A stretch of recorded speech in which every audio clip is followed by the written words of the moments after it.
good! Kaya ito, bago tayo mag-Hello June bukas, tara, pasyal muna tayo. Let's go for one last summer adventure! Mukhang matindi ang adventure niyo, Shai. Nako, sikat na sikat kasi yan sa Cebu, di ba? Opo, sobra. Yung Nako, sinabi mo pa, Miss Marie, is one for the books ang aming canyoneering adventure ni Kaloy, partner! Let's watch this po. Cute-cute niyo dyan. Oh my God! Ang hatid ang unang hirit, huling hirit sa tag-init. Nakikita ba sa camera? Pawis na. What's good, Cebu? Kaya naman para sulitin ang init, find joy in it. Go! Go!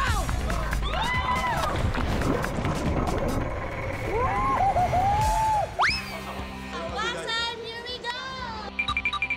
Bye-bye! Bawi muna ng tulog sa biyahe.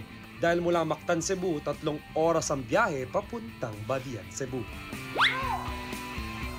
Nakilala sa kanilang canyoning o canyoneering adventure.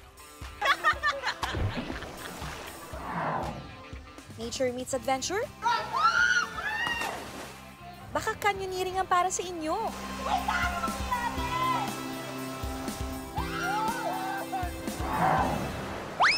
Hello, Cebu!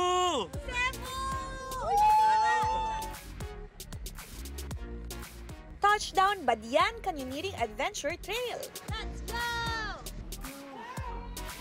Canyoning o canyoneering ay isang sport na pinagsama-sama ang challenges ng hiking, rock climbing, at swimming. Welcome to Badian Canyoneering Adventure. Unexpect 3 hours of trekking. Nagkakahalaga ng 2,500 pesos per person ang canyoning package. Para marating ang jump-off point, kaba na may halong excitement muna gamit ang zipline.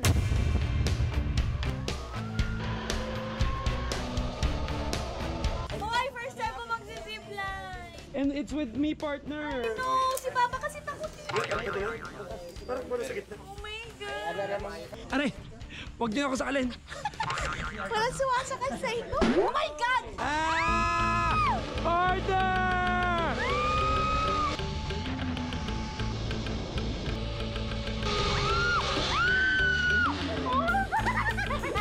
Bakit? Nakakatakot! Kala ko hampas tayo!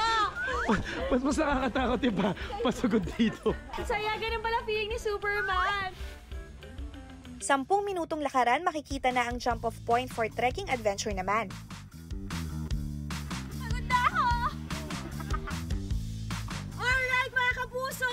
Ito na, kakatapos nga lang namin sa zipline at dahil nga nasa Cebu tayo, syempre hindi natin pwedeng palagpasin mag-canyoneering, partner, di ba? Yes, ang dami na natin pinagsamahan sa lupa. Ito naman, sa tubig tayo ngayon, partner. Magkakanyoneering a different kind of adventure sa inyong favorite morning duo. Let's go! Let's go! Ready ka na? Let's go! Kalimutan mo na si X, wag lang ang tour guide mo! Asa yung tour guide ko? Halika dito! Halika kayo dito! Dito na nga ang simula ng aming canyoneering activity. Activity po natin is downstream hanggang makarating kayo sa Kawasan Falls. And when you're going to jump, just one step forward po. Para may maganda kayong balance sa pagtalon. 3, go!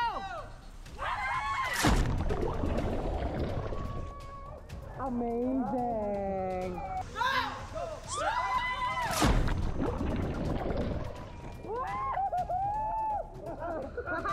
Amazing! Amazing! Partner, 5 meters yun ha? 5 meters! Hindi biro. Pero alam mo, Sa taas ka, matangkad! Malaki! pero pag sinalo mo, Malalim mapagal! Parang ang tagal ng bagsak ko. natatakot din ako may kaba, pero ang May nagpatatag sa akin, siya. yung galit ko eh. Inirabas ko yung galit ko, yung puot, yung... Heartbroken kasi to. Kaya ganyan siya. Ang daming sinisigaw bago tumalon. Dumaan din kami sa makipot at madilim na parte papuntang Kawasan Falls.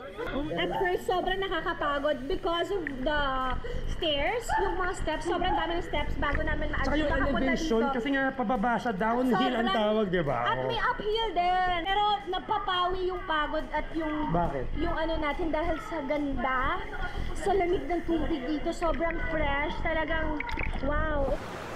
Sa ilang parte, kinikailangan din na mag-water slide.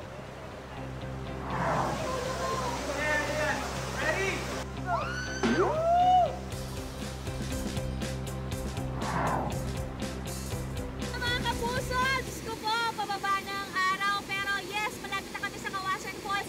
Nandito na kami sa second level nito at grabe, ang ganda, nakakapagod. Pero ang saya. Go, partner! Para sa kaalaman ninyo mga kapuso, ito ay 50 meters high. Ganyan kataas yan.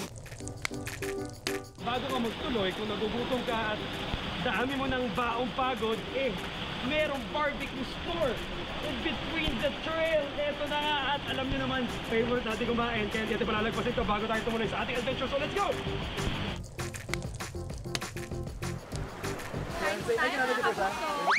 Nang mabusog na kami, time to burn the calories ulit papunta naman sa second canyoneering jump-off point. Ganda ng tubig dito. Tingnan mo, Siya yung kulay, oo.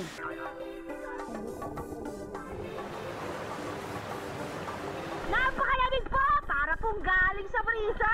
Yung Is that lamig. so? Yeah, right? Mas malamig pa sa kanya. Oo. Sa dami ng pinagdaanan namin, magdidilim na nang marating namin ang highlight ng canyoneering trip na ito.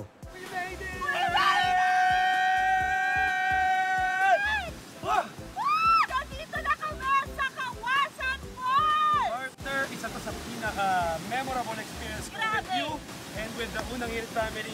Kick off our bucket list. What's good? This is what's good! It's great. Not just good, great. Kaya naman mga kapuso, samahan namin bumili. Let's go. Nalamin natin ang ganda. Kawasan! This has been your favorite morning duo, Shire Diaz. And Chloe Tingkung of Unang Hirit. Yay! Signing off. Bye-bye. At ngayon, balikan natin, paano nga ba natin na ipakita ang ating studio set with special effects? Panoorin po natin ito.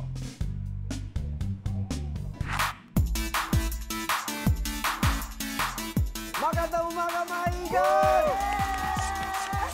Tuloy po kayo sa aming bagong tahanan dito sa Unang Hirit. Panalo tayo mga kapuso, ang Unang Hirit. Panalo sa Asia Pacific Broadcasting Awards 2024 sa set design enabling special effects. October nung nakaraang taon na muli tayong nagsama-sama sa ating pinakabago at world-class na set.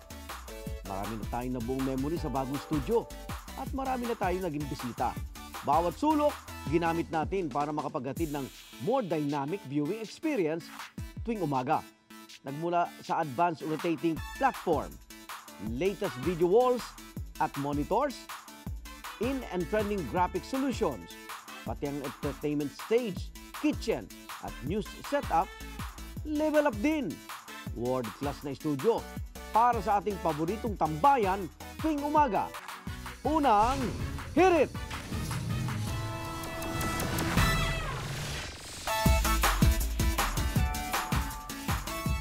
Yehey! World-class talaga, world-class. World-class. World-class! Nakakaano ng balahibo.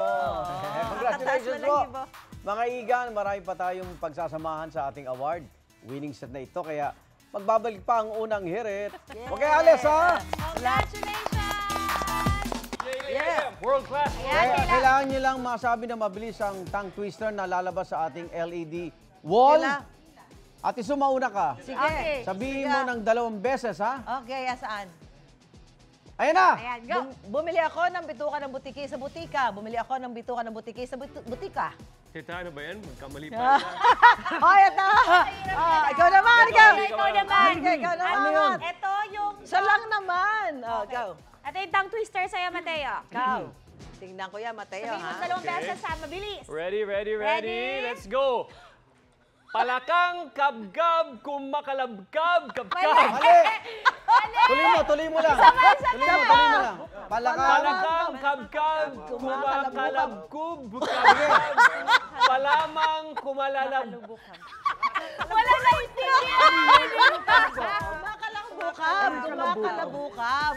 Ang hirap nung kay Wala kang Mateo. kabkab na kumakalabukab. Yun. Okay, ito. Ito, sobrang overload na to, tita. Dahil let's make more happy memories dito po sa ating kusina, sa ating studio. Aha. Kain na po tayo ng almusal. Anjo, are you ready? Ready? brother. Alright. Aba, ito Mateo, special ang breakfast natin ngayong special day sa unang hirit. Kaya meron tayong bangus in a bottle. Saan ka pa ang bangus inilagay nila sa loob ng bote? Bangus in a bote. Si Chef JR, binisita ang gawaan ng bangus in a bottle this morning. Ipakita at we will be tasting this bangus in the bottle. Chef, magandang umaga. Sakto ba yung debote ngayong tag-ulan? Masarap to. Blessed morning. Masarap to, Anjo. A blessed morning, brother. A blessed morning, Sanji. At saka dyan sa mga kasama nga natin again sa ating world-class na set. At eto sa ating mga world-class na food explorers, eto tama, patok na patok talaga ang deboteng bangus na very convenient, lalong-lalo na dun sa mga busy na nanay at syempre, dun sa may mga talagang medyo tinatamad mag-prepare, eto po ang sagot sa inyo. Very convenient kasi unang-una, hindi nyo na kailangang dumaan dun sa mahabang proseso ng pagluluto, dun sa shelf life din ito, matagal din.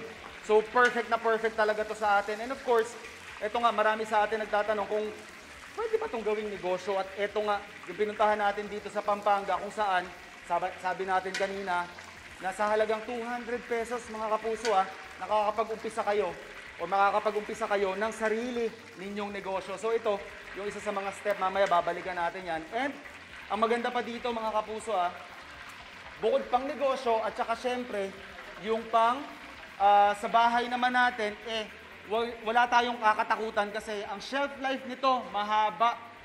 So hindi na kahit ilagay mo lang to doon sa inyong tokador, pero syempre kailangan refrigerated pagkabukas, pwedeng nyo siyang i-stock dyan anytime na kailangan ninyo. And of course, to learn more about doon sa proseso nila, makakasama natin si Ma'am Sharon na kanilang Assistant Production Manager. Saka si Sir kasama natin dito.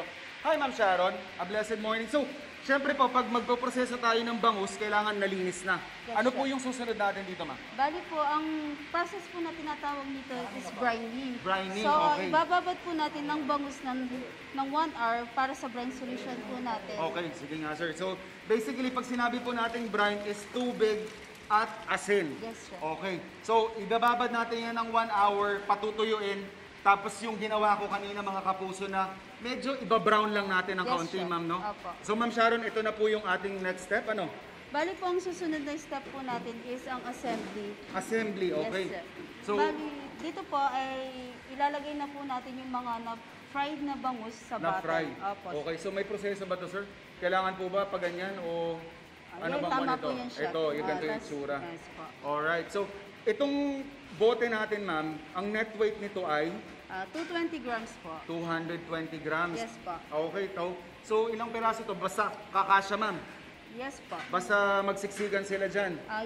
Approximately 90 grams po ang laman ng bangus. So mga ilang piraso yun kaya, ma'am? Mga 4 po sa ilalim, then 2 Apat sa ilalim. So apparently, kailangan ko pa ng marami pang practice kasi sila, sir, tsaka sila ma'am dito, kamadang-kamada na nila. So after natin yan, ma'am, salansan yung ating mga bangus. Eto, may nakikita tayo nagsisiksik ng gulay naman. So meron tayo ditong carrots, bawang, at saka pickles, ano? So may dalawang klase ng carrots tayong nilalagay. Yes, sir. Okay. May specific grams lang yan o piraso yan, ma'am? Piraso lang po siya. Okay, piraso. So after po natin maisiksik yan, ma'am, yung Ang ating next- paglalagay ng oil. Okay. So patingin nga ako niyan, sir. Ayan. So basically, corn oil itong gamit natin dito, ma'am. Yes, May sir. timpla po ba yung oil? Ito po is corn oil and then ito po isang secret ingredients po na Okay. nilalagay. So parang pampatimpla rin ninyo. Yes po. Okay. So mga kapuso, kung balak ninyong gawing negosyo to, ayan, may tips sila, ma'am. Bukod dun sa oil, pwede nyo pang lagyan ng ibang added flavors. Yung inyong sariling variant or flavor, kumbaga. Ayan, so after natin mailagay, ma'am, yung ating corn oil and yung ating seasoning, ano na po yung magiging next step natin? Bali po yung pagsara po ng bote. Okay. So ilalak po siya. So, importante, kailangan masil natin yan. Tsaka makikita po natin yung mantika niya, talagang siksik na siksik, no? Hanggang taas. So, kailangan maayos yung pagkakasil. Tapos, Ma'am Sharon, eto na. Very critical to mga kapuso dito sa proseso na to kasi kailangan natin i-pressure cook, no? Yes po. Anong tawag sa proseso na to, ma'am? Bali ito po, ang proseso po ito, isang pag-pressurize ng mga bottled items po natin. Okay. Tapos ito rin po yung sikreto mga kapuso dun sa mga hindi masyadong mahilig sa bangos na natutunaw. I mean, madaling kainin kasi yung mga tinik nito, pwede mo nang kainin. So, mga gaano katagal ito, ma'am, i-pressure cook? Ang time po niya is 75 minutes po. 75 minutes, okay. So, 75 minutes, tatanggalin, palalamigin, saka po lalagyan ng label. Yes po. Alright. So, ito na mga kapuso. Ilang flavors ang meron kayo dito? Bali po dito, meron kami pong spicy at saka classic lang. Spicy at saka classic. Tapos, ito na yung mga kapuso. Siyempre, bahala na kayo. Anytime, kahit almusal, tanghalian, pwede nyo rin ito mamilagay sa pasta or tinapay, ano? Yo po. Ito na mga kapuso. Solid na solid. Maraming salamat sa impormasyon, Ma'am Sharon. Ito, tuloy-tuloy lang yung food adventure natin. Dito, sa inyong pambansang morning show kung saan laging una ka, Unang Hirit! Isa pang good vibes din ang hatid ng Petsa Depa Premyo sa Caloocan at tuloy-tuloy po ang pamimigay natin dyan ng sorpresa. Shana Cheska, anong petsa na?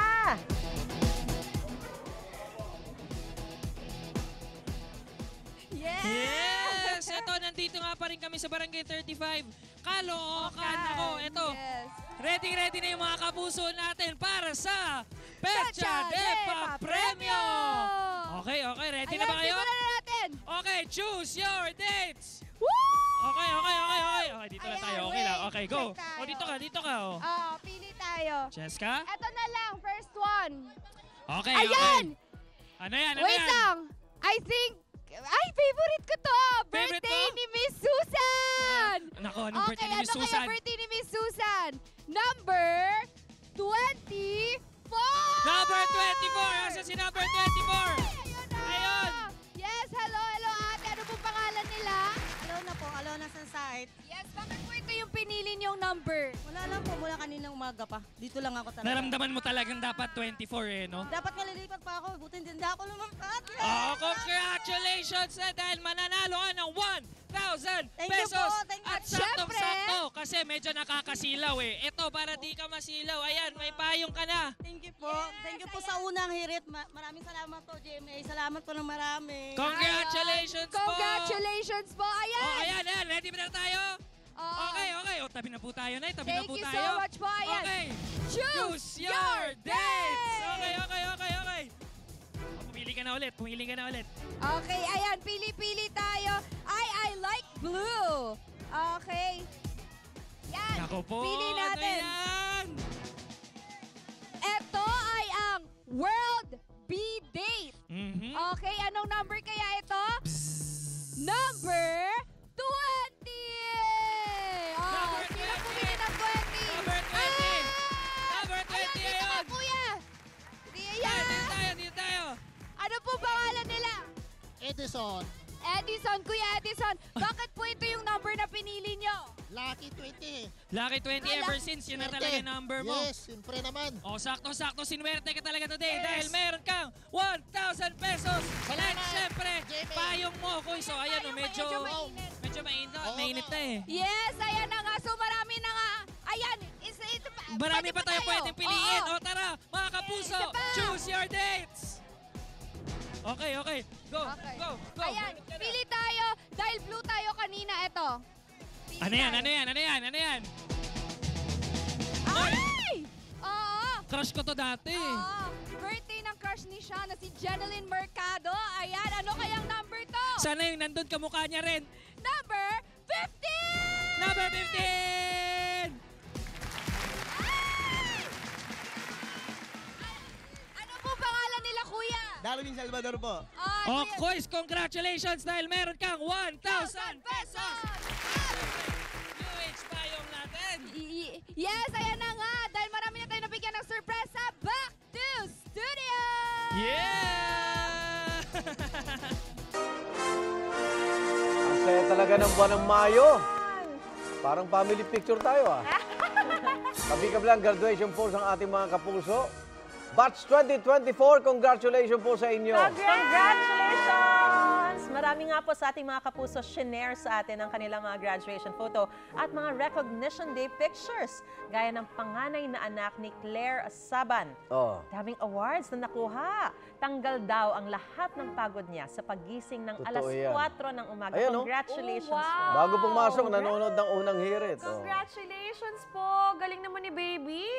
Samantalang ito naman ang 2 babies din ni Annalyn Apwad, Arige. Hakot Awards din. Ako, sulit daw ang lahat ng sacrifices. Ang galing niyo po. Congratulations! Ito naman si Ana Katrina Alan Beharin. Kasama ang kanyang grade 6 na anak na graduate na ng grade 6. Congratulations! Congratulations! Ang dami niyo ng mga award. Pwede na kayo magtayo ng pawn shop. Pero mukhang may hahabol sa pag-share ng kanyang graduation photo. May 30 last year, naiyak siya sa Grad Pick segment natin dito sa studio. At May 30 this year, totoo pong nag-take na siya ng kanyang Grad Pick. Grabe, no? Talaga? Grabe talagang tadhana, no? Tadhana. Yan, kailan yan? Last year, May 30 mismo. Yung parang ano lang tayo, gumagawa-gawa ng ano, di ba? Segment lang natin dito yan eh. Tapos ngayon, meron po siyang totoong Grad Pick. Ayan, kasi alam niyo, dyan namin nalaman na nag-aaral pala si Shaira. Pinagsasabay niya ang pagiging host ng unang hirit. Kaya nakakabilib at... Ayan na! Ayan ang totoong grad picture mo. Kailan kinunan? May 30 rin kahapon. May 30 rin po, kahapon. So flashback ha? So anong pakiramdam na iisang petsa yung pangarap mo pala ngayon naging katuparan na? Di ba? Sobrang hindi ako, gulat ako nung sinend sa akin na sinabi nga na last year din. Na parang inalayin talaga ni Universe, parang tinutuon niya, na-manifest ni Universe, ni Lord. Pakilala mo ako dyan. God. Wala, sobrang sarap sa pakiramdam. Tapos alam niyo po, in-announce pa lang yung date, umiyak na ako, nakakatawa. Tapos kahapon, hindi ko napigilan talaga maiyak hanggang sa makauwi ako sa bahay kasi ang daming nagpapaalala sa akin na, parang sinabi mo rin 6 years ago na 6 years mo kukunin yung college. Tapos ito, tama. Totoo, 6 Congratulations. years na. Galing, no? Talaga minamanifest mo, no? May mensahe ka sa mga fellow, nag-graduate. Nako, sa akin pong fellow graduates ngayong taon, congratulations po sa atin. Congrats! Alam ko yung feeling. Masarap, nakakaiyak. Grabe, hindi ko ma-explain. Congrats po. Picture pa lang yan, naiyak na ako. Okay, ayan. Congratulations, Shaira, sa lahat ng gagraduate.